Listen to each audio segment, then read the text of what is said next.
É nosso convidado o economista Pedro Brinca, também comentador da RTP. Temos estes dados, quase 6.600 milhões de euros de excedente nos primeiros 9 meses deste ano, 3,3% da riqueza criada no país. É um valor muito acima das expectativas.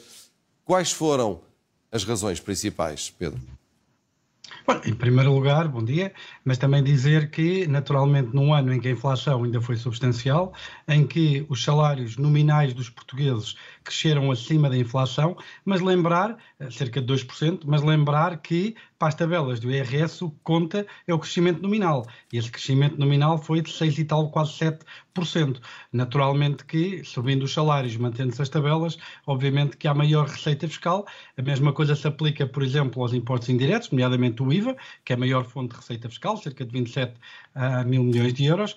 Essa receita também estará acima do previsto se, de facto, a inflação levar os preços para cima e, obviamente, tendo uma despesa maior por via da inflação, também há uma receita maior para o Estado. Para termos uma ideia da ordem de magnitude do que é que significa este excedente, que é o maior desde que coligem dados durante o ano acerca da execução, é o maior desde 99, que é desde que há dados, 6,6 mil milhões de euros, quase que dava para pagar o novo aeroporto de Alcochete, não é? Ou seja, realmente é um montante muito grande, são boas notícias para a sustentabilidade das finanças públicas. Estou em crer que estará aqui algures um objetivo de chegarmos ao fim de 2023 com o peso da dívida no PIB abaixo dos 100%, o que seria de facto um marco, e é importante e é preciso dizer isto aos portugueses, é preciso dizer que os portugueses em 2022 gastaram cerca de 400 e poucos euros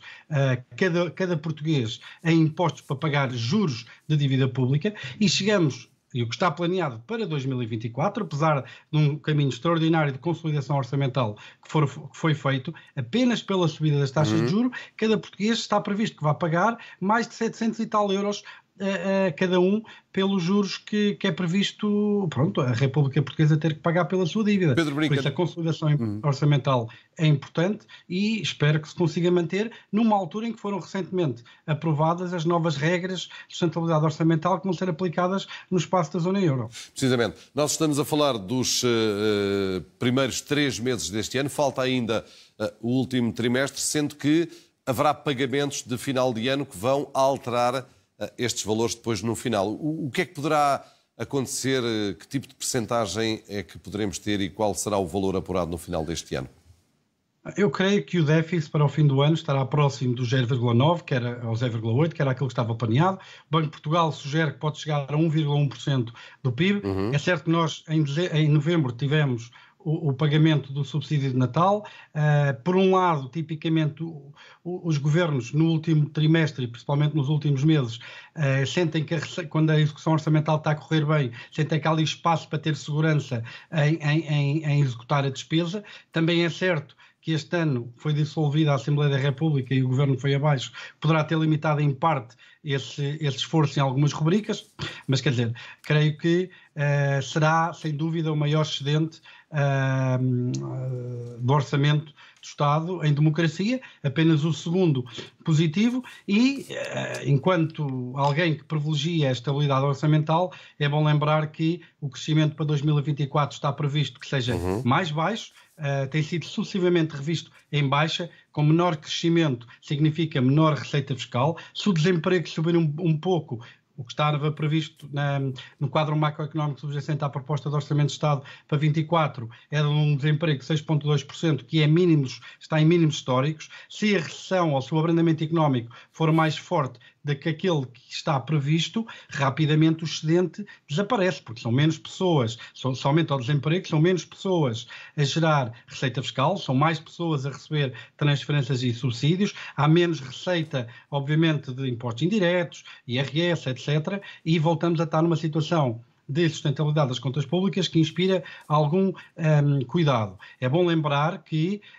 o grosso dos economistas acredita que o impacto da política monetária, ou seja, o efeito restritivo da subida das taxas de juro no nível da atividade económica, sente sobretudo 12 a 18 meses após a subida dessas taxas. Ora, há 18 meses atrás, as taxas de juros ainda não tinham sequer subido. Há 12 meses atrás, as taxas de juros ainda tinham subido menos de metade daquilo que acabaram por subir até setembro. Numa altura em que a zona euro já cresce em terreno negativo numa décima, Portugal cresce em terreno negativo em cadeia em 2 décimas, poderá inspirar bastante cautela o que vem aí, relativamente ao Poderemos impacto. entrar numa recessão.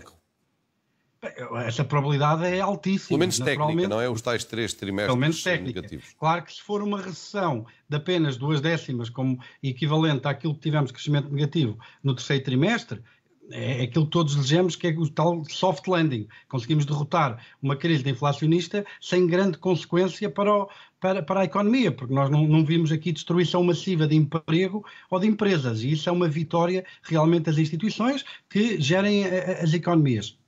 Mas o que é certo é que ainda há um futuro para vir que inspira cautela, que inspira reserva e que aconselha, de facto, uma postura do ponto de vista orçamental prudente. Pedro Brinca, uma última questão. O Governo está em gestão. Há limites para usar este dinheiro, esta folga orçamental? Não, esses limites existem, estão previstos na lei, não é? Um governo em gestão tem um conjunto de limitações à sua capacidade de lançar despesa não prevista que limita seriamente nessa discricionariedade.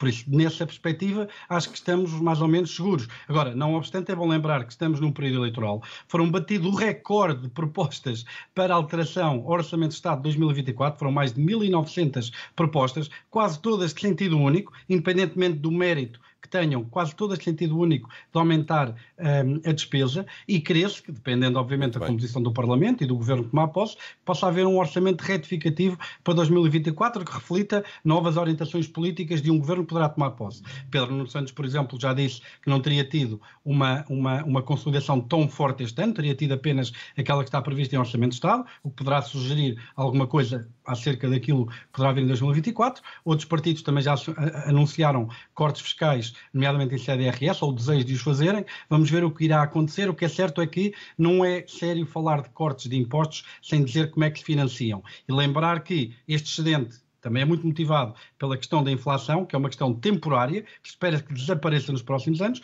e muitas das vezes é a despesa que é assumida, nomeadamente quando estamos a falar a ceder a pretensões de sindicatos, ao nível de aumentos salariais, etc., independentemente do mérito dessas reivindicações, tendem a ser permanentes.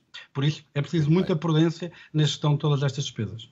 Obrigado, Pedro Brinca, economista e também habitual comentador da RTP para questões económicas, pela presença nesta edição das 5 da tarde.